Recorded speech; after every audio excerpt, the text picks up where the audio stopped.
Bom dia a todos, bom dia a todas, bom dia para você que nos assiste pela TV UFMA no Maranhão e pela Pop TV em Sobradinho e Porto Alegre. Sejam todos muito bem-vindos e bem-vindas ao nosso programa.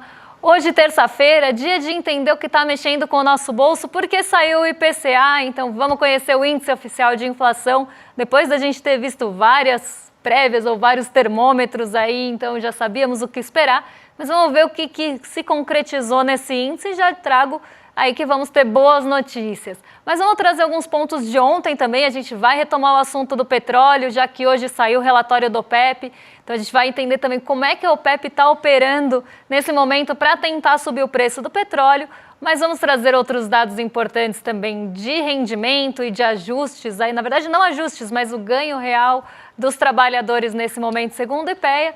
E vamos passar pelo termômetro da Bolsa que ficou de ontem. Mas antes de tudo isso, André, bom dia, como você está? Bom dia, Débora, tudo bem? Bom dia a todos os nossos telespectadores. Saíram dados da inflação essa manhã, aí, dados positivos, a gente vai explicar o que caiu, como que foi aí a sua feira, o seu açougue, o seu supermercado. A gente vai mostrar tudo aí para vocês, para explicar essa deflação que surpreendeu tanto o mercado aí, mas não surpreendeu tanto a gente, então a gente explica aí para vocês quais são os principais condicionantes aí desse movimento. Vamos falar também de petróleo, vamos falar também aí de um estudo do IPEA bem interessante que fala sobre questão da renda, mas antes de tudo a gente já pode passar para a nossa agenda agora aí, que não está muito recheada, mas a gente tem dados importantes principalmente aqui no Brasil, né, Débora? Exatamente, dados importantes de inflação.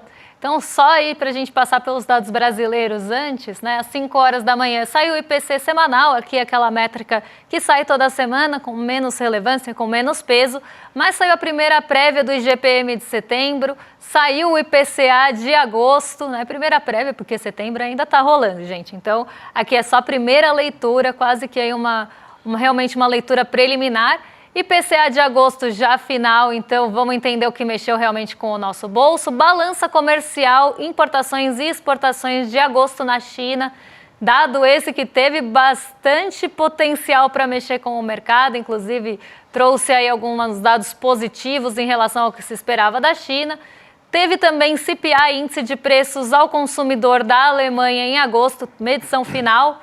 Hoje, às 10 horas da noite, tem o debate entre a Kamala Harris e o Donald Trump, então, mas evento que deve ficar bastante também no radar, até para ver como é que os candidatos vão se sair e como é que sai essa corrida eleitoral daqui para frente. Isso também tem muito potencial de mexer com os mercados, sobretudo nos Estados Unidos. O OPEP divulga hoje, durante o dia, o relatório mensal do petróleo. A ONU dá início à sua 79ª Assembleia Geral das Nações Unidas e ao longo do dia na Suíça também tem Fórum Público Anual da OMC.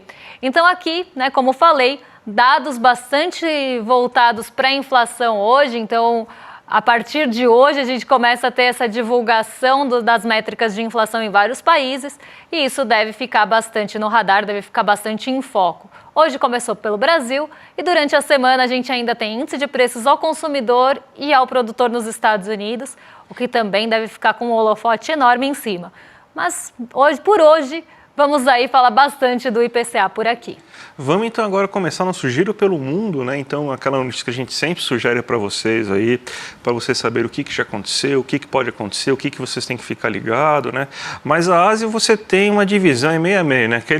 Aquelas bolsas que dependem mais aí do Ocidente aí naquele marasmo, esperando ainda dados de inflação para saber o que vai acontecer aí com a taxa de juros semana que vem e os mercados que dependem mais da China animados aí com a balança comercial que surpreendeu todo mundo, né? Exatamente. Hoje saíram os dados, como eu falei, importações e exportações e a balança comercial como um todo chinesa, e os dados foram bem recebidos, eles acabaram surpreendendo positivamente.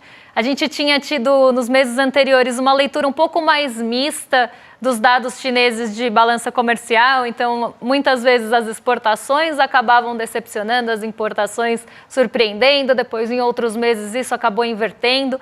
Então dessa vez os dados da balança comercial surpreenderam de forma positiva. E olha que para um dado surpreender na China de forma positiva, ele precisa vir bem acima do esperado, porque se ele vem em linha com o esperado ou levemente abaixo, já começa ali todo um sentimento de cautela em relação à China. Então eu selecionei justamente por isso o Xangai Composto, porque o Xangai Composto hoje, nessa toada de parte das bolsas irem para o terreno negativo e parte das bolsas irem para o terreno positivo, então elas não operaram em bloco, elas seguiram um dia misto. Eu selecionei justamente o Xangai Composto por isso, porque ele subiu 0,28, respondendo a esses dados mais positivos de balança comercial chinesa. Então, tanto exportações como as importações acabaram tendo um patamar aí mais elevado do que se projetava. Em relação a outras bolsas que ficaram no terreno negativo, elas acabaram respondendo mais ao movimento de Nova York dos dias anteriores, as bolsas em Nova York estão tentando buscar algum fôlego mesmo para conseguir alcançar o terreno positivo e não estão tendo sucesso, então elas estão ficando ou próximas ali do 0 a 0 ou no terreno negativo. Inclusive, semana passada as bolsas nova-iorquinas foram bem para o terreno negativo, sexta-feira foi um dia muito ruim, então esse movimento ainda não está mitigado.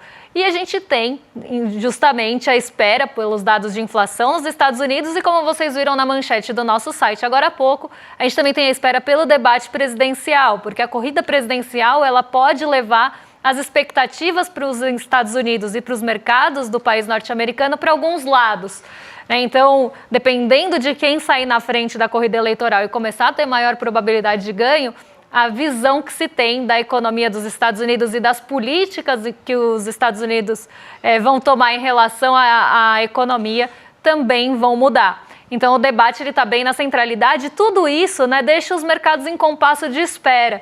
Então, ninguém vai tomar uma posição muito ali direcional, como comprar muito ou vender muito, em um momento que não se tem muita certeza do que vai acontecer. Em momentos de incerteza, o mercado tende a ficar ou mais lateralizado ou mais pessimista.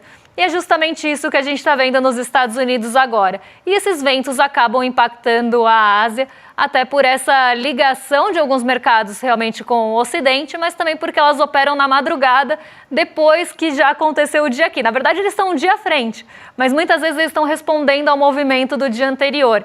Então, esses foram os pontos principais hoje na Ásia. Então, parte das bolsas puxadas aí pelo otimismo em relação à balança comercial chinesa, que diminuiu um pouquinho aquelas incertezas em relação ao ritmo da economia, e parte das bolsas reagindo ali a mais Estados Unidos, as incertezas em relação aos juros, em relação à corrida eleitoral. Então, as bolsas bem divididas lá na Ásia hoje. Mas vamos vir aqui para o Brasil falar de um assunto que interessa a todos, porque a gente vai falar de IPCA, vamos falar de inflação e vamos entender o que está mexendo com o bolso, né, André? Exatamente. A gente teve um bom resultado aí no mês de agosto, uma deflação de 0,02% aí na variação mensal.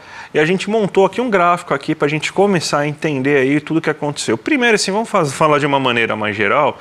A gente teve 3 grupos aí que ajudam a explicar bastante o que aconteceu com a inflação. Primeiro, o grupo de alimentos, com uma queda de 0,44% no geral. Se a gente pegar só os alimentos em domicílio, a gente tem até aqui o dado aqui, 0,73% aí só na alimentação em domicílio, ou seja, aquilo que a gente compra para comer em casa. Compra no mercado, na feira, na açougue e tudo mais. Então, você teve uma queda bem expressiva desses alimentos. Você teve uma queda no grupo de habitação puxada pela energia elétrica e você não teve pressão dos combustíveis nessa vez, porque o grupo transporte, se a gente pegar no agregado, ele subiu 0, então ele não teve nem alta nem queda, puxado pelo preço da passagem aérea, principalmente, mas a gente teve esses 3 grupos aí ajudando bastante aí a controlar a inflação. A gente pega aqui alguns itens selecionados para a gente observar. Ó. Então, você tem arroz caindo 0,95, feijão 4,1. Aqui esses itens que são produzidos aqui perto dos grandes centros, que são produzidos aí de forma in natura, que eles são bem sensíveis aí a questões climáticas. Batata, tomate, cebola, cenoura caindo mais de 16, 17% aí nesse mês. A gente tem que as hortaliças também caíram. Frutas começaram a se elevar aí o preço aí nesse momento. Leites e derivados caiu. Energia elétrica caiu bastante, um dos principais focos aí de queda da inflação. A gasolina teve uma leve queda, o etanol teve uma leve baixa, e o óleo diesel teve uma leve alta aqui. Problemas que surgiram em relação a isso. Primeiro ponto, que muito bem, obrigado, a inflação desse mês. Daí a gente vê assim, se tudo ocorresse normal, a gente imaginaria o seguinte: o clima estava melhorando, a gente estava entrando, a gente está no inverno ainda, né? Não saímos do inverno, então o clima mais ameno. A gente estava conseguindo melhorar a nossa produção de itens, principalmente esses itens que a gente consome in natura, né? Hortaliças, tudo que a gente está vendo aqui que caiu de fato, né? Batata, tomate, cebola e tudo mais aí. Então a tendência era que continuasse essa queda desses itens. O grande problema é que a gente não imaginava que iam começar a colocar fogo no Brasil a partir do mês de setembro, né? E aí a gente começa a ter uma incerteza, né? Porque se não acontecesse nada, a tendência era que você tivesse essa queda. Mas agora, com toda essa estiagem, essa situação aí do fogo aí que está começando a aparecer aqui no Brasil, todo esse clima, São Paulo tá difícil de respirar, tá um sol bem forte, só que ao mesmo tempo aí você não tem o céu azul, o céu tá cinza, o céu tá uma fumaça só, então isso aí já atrapalha bastante aí a produção desses itens in natura. Energia elétrica que caiu, estiagem vindo aí com força, provavelmente a gente vai ter que sair da bandeira verde para a bandeira vermelha assim logo de cara, então vai ser um impacto muito grande em relação a isso. Então o que a gente vai ter nos próximos meses? Provavelmente é um choque de oferta vindo principalmente da energia elétrica e dos alimentos por causa de questões climáticas.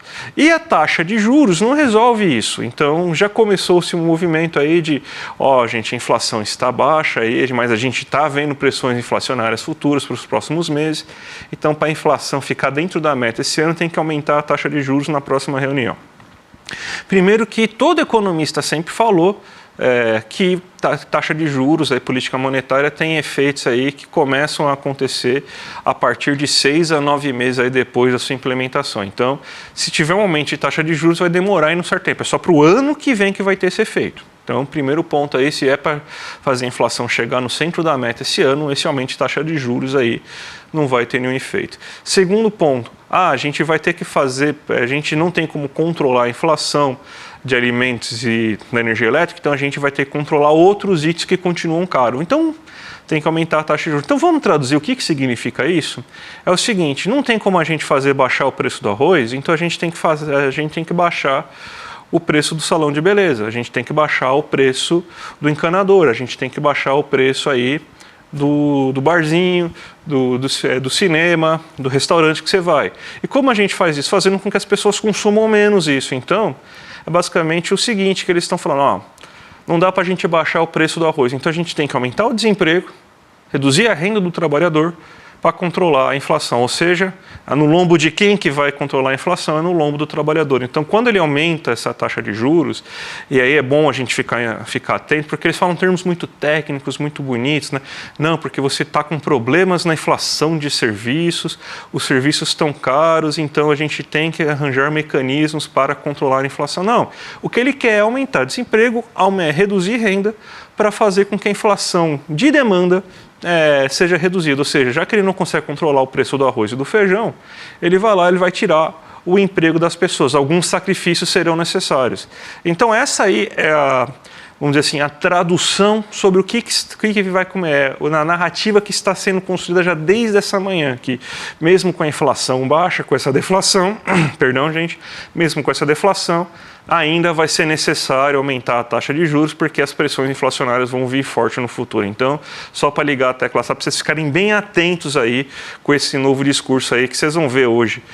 Nos canais aí de TV a cabo aí com economistas liberais, na rádio com os economistas liberais, ou seja, em 90% dos lugares, porque economista heterodoxo e progressista vocês só vão ver aqui nesse programa mesmo.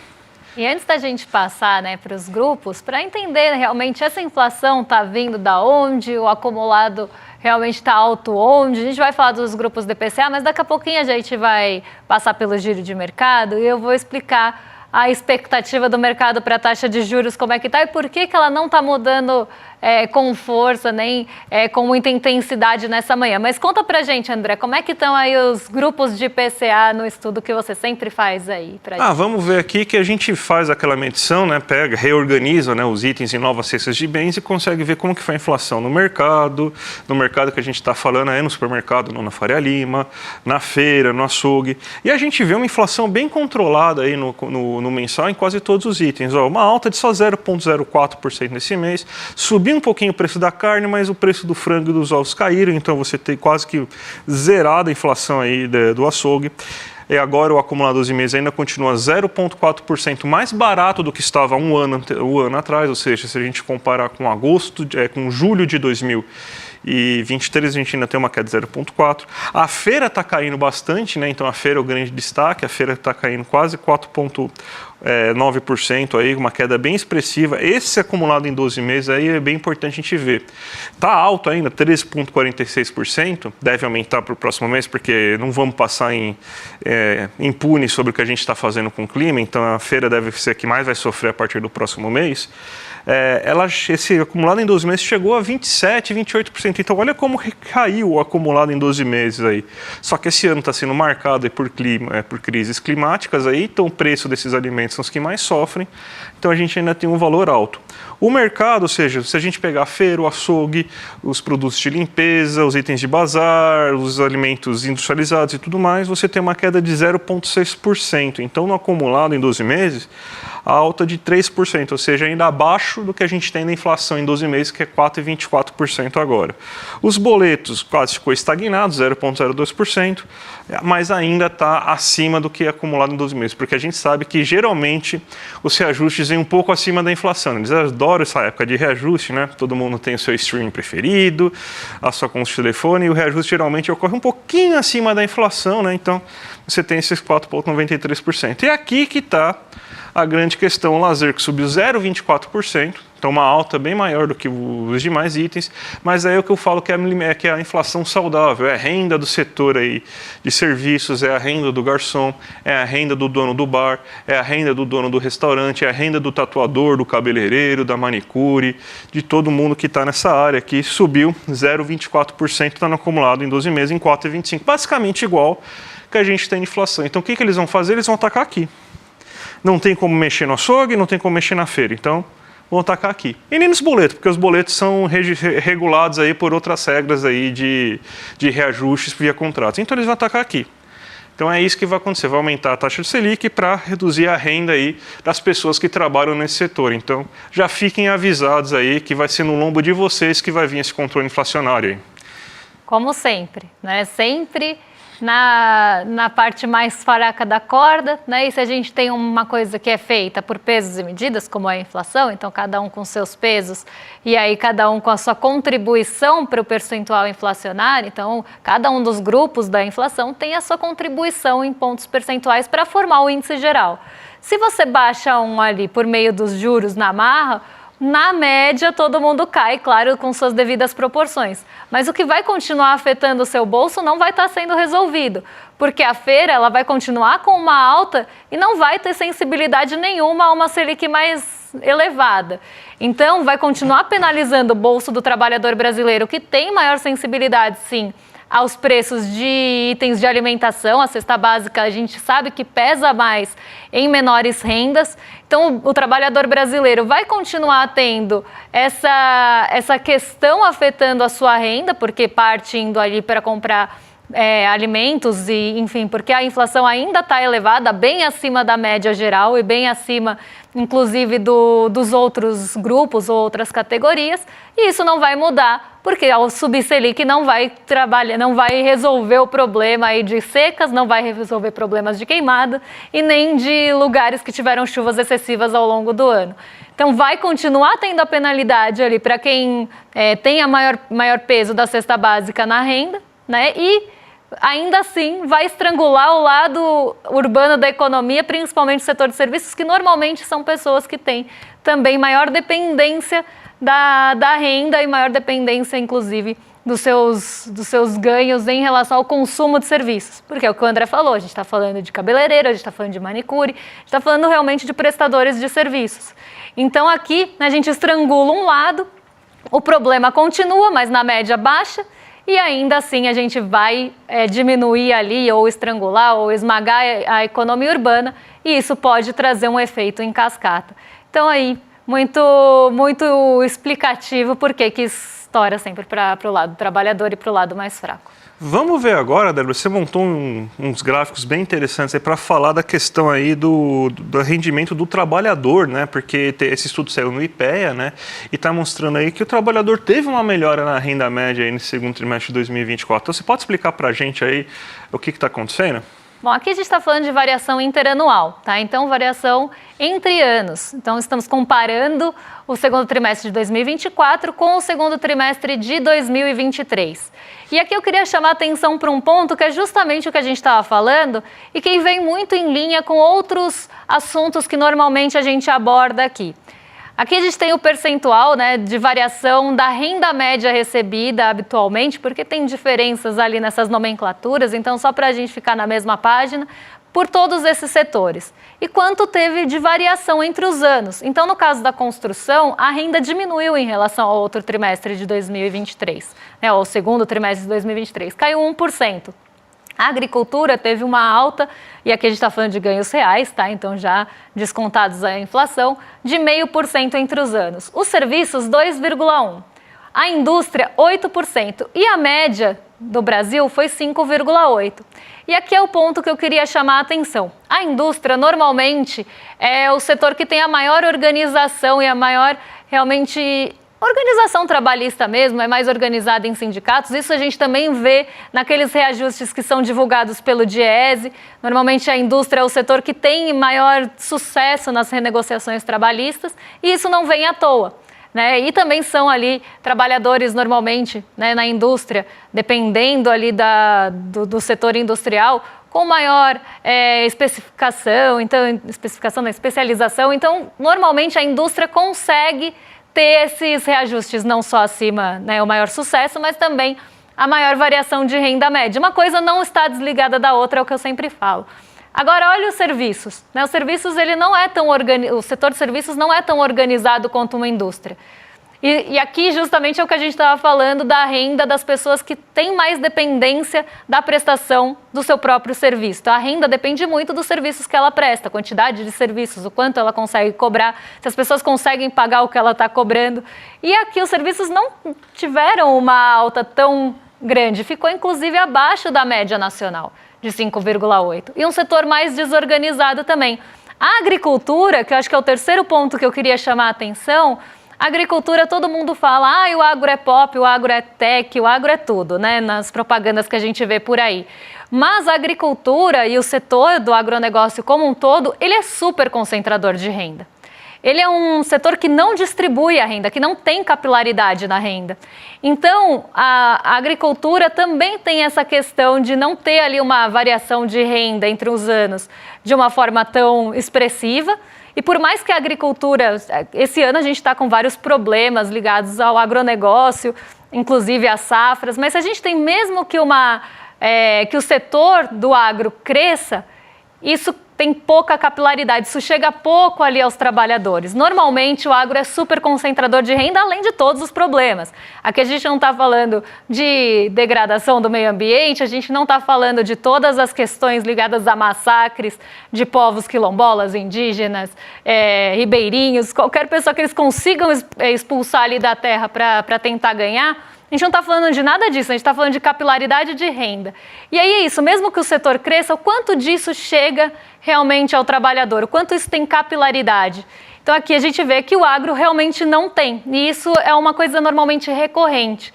Então eu queria chamar a atenção para esses pontos, setores que também dependem mais da sua prestação e normalmente são setores mais autônomos, acabam tendo menor variação de renda, setores mais organizados têm maior variação de renda, então consegue ter um ganho melhor de um ano para o outro, e a agricultura, como sempre, bem concentradora de renda. Não, é óbvio, assim, vamos deixar bem claro, assim, é óbvio que quando a gente está falando aí sobre aumento de renda, isso é um fator que vai gerar inflação. Por isso que a gente tem que separar muito bem as coisas. Existem fatores que geram inflação que não tem jeito, a gente está crescendo, a gente está com um monte de gargalo de produção, não tem como a gente crescer sem um mínimo de inflação. Você aumenta os custos da indústria em 8%, do serviço em 2,1%, eles vão repassar isso levemente aos preços. A questão eles não estão repassando tudo isso para os preços. Os bens industriais não estão acelerando tanto quanto a gente estava vendo antes. O serviço, a gente acabou de ver aqui, né? Aquela proxy que a gente faz aí de lazer não é exatamente serviços. Os serviços eu preciso até dar uma olhada para ver, mas deve ser bem parecido com aquele do lazer. Também não está repassando mais, até mais é porque eles têm uma sensibilidade muito grande, porque o setor de serviço geralmente o preço do produto é a renda dele. Aqui já não, aqui é um custo que um grande empresário vai ter na indústria. Então, gente, o que vai acontecer agora é que eles estão vendo isso e falam assim, não, vamos controlar isso, porque 8% de aumento de renda na indústria não pode acontecer, então a gente tem que baixar isso. Então eles vão fazer o quê? Sempre o mais fácil. Vamos baixar a inflação reduzindo o salário. Todo governo que foi lá e conseguiu fazer uma canetada para evitar aumento do salário, conseguiu ter bom sucesso inflacionário. E se a gente pega desde a ditadura, lá quando a gente teve lá em 1965, lá o Bob Fields pai lá e Roberto Bulhões, né? Então o Campos Neto, o avô do presidente do Banco Central, o Bulhões, fizeram isso, fizeram um corte de salário para conter a inflação. A gente pega isso, por exemplo, no governo Temer, que para você controlar a inflação, deixou o preço de gás, deixou o preço de energia elétrica explodir mais, não tinha mais demanda, então acabou com o salário, então daí também dá certo. Então, gente, é uma questão de escolha, é sempre no lombo do trabalhador, porque é mais fácil e é mais rápido, né? Então, você fazer uma mudança na inflação, tentando tratar os choques de oferta, tentando melhorar as condições de oferta, eles não vão fazer isso, eles vão fazer geralmente no que é mais rápido e o que os empresários mais gostam, que é no lombo do trabalhador. Vamos fazer uma abertura de mercado então, já que a gente faz tempo, né? Então a gente tem uns 3, 4 minutinhos aí para fazer. Então, Débora, o que tem de destaque no dia de hoje? Vamos lá, então vamos passar aí? Tá meio... estranho, né? Mas dá pra gente passar aqui. O primeiro que vocês estão vendo aí, Bovespa, Nasdaq, S&P 500, agora sim, tá. Vamos do jeito que tá. O Ibovespa hoje ele tá caindo, subiu ontem, conseguiu ficar no terreno positivo ontem, mas na contramão de Nova York, então a gente tem visto muito esse movimento do Ibovespa no terreno positivo e Nova York no terreno negativo por vários dias, mas hoje isso se inverteu. Na verdade, inverteu agora, porque Nova York estava toda positiva e agora a gente tem a Nasdaq no limite, aí, com uma alta de 0,09, rondando bem a estabilidade, e a gente tem também o S&P rodando a estabilidade aí com 0,07 de queda, mas esteve positivo, o S&P esteve positivo até agora. Então, o que a gente está vendo, né? Por que tem esse movimento? Muito da alta da nossa bolsa está descolando de Nova York por fatores mais locais aqui de Brasil. Então, se a gente tem uma boa notícia ali em relação, hoje a gente teve IPCA, uma boa notícia, mas isso não está repercutindo aqui. Então, vou explicar por quê daqui a pouquinho quando a gente chegar aqui na taxa de juros. Mas o Ibovespa, ele tem outros tipos de sensibilidade. Então, normalmente, o Ibovespa responde muito a preço de minério de ferro e muito a petróleo Brent. Eu tinha separado aqui um gráfico de petróleo Brent, eu não vou passar para vocês, mas eu vou explicar o que ele está querendo mostrar. O petróleo Brent, ele tem caído, né, sucessivamente. Ele teve vários dias de queda. Hoje o petróleo Brent está sendo negociado a $69. Para quem acompanha a gente há bastante tempo, deve lembrar dos tempos que a gente viu o petróleo Brent rondando ali o preço dos $100 por barril. Então, o petróleo Brent ele vem caindo de preço há bastante tempo.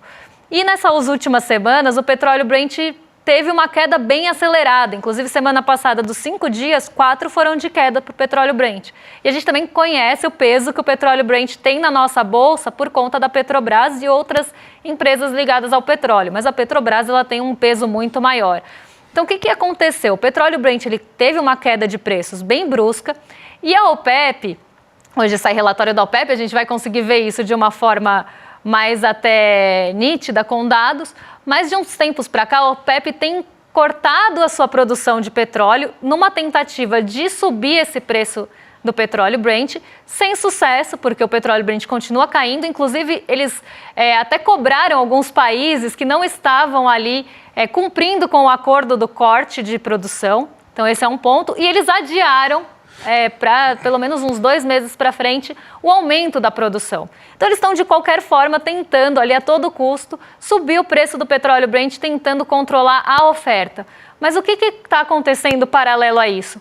Na questão da demanda, a gente tem ali a China e os Estados Unidos com toda a incerteza em relação ao ritmo da economia. E se a gente tem uma queda no ritmo da economia dos Estados Unidos e da China, ou nas duas economias juntas, ou uma ou outra, isso vai fazer com que se tenha uma menor projeção de demanda para o petróleo. Então, por mais que eles estejam tentando ali enforcar também a oferta, diminuir a oferta, cortar a oferta, a gente não vê a demanda subindo, muito pelo contrário, ela está sendo revisada para baixo. Então isso está derrubando o petróleo Brent, que também subiu por vários fatores envolvendo o Oriente Médio.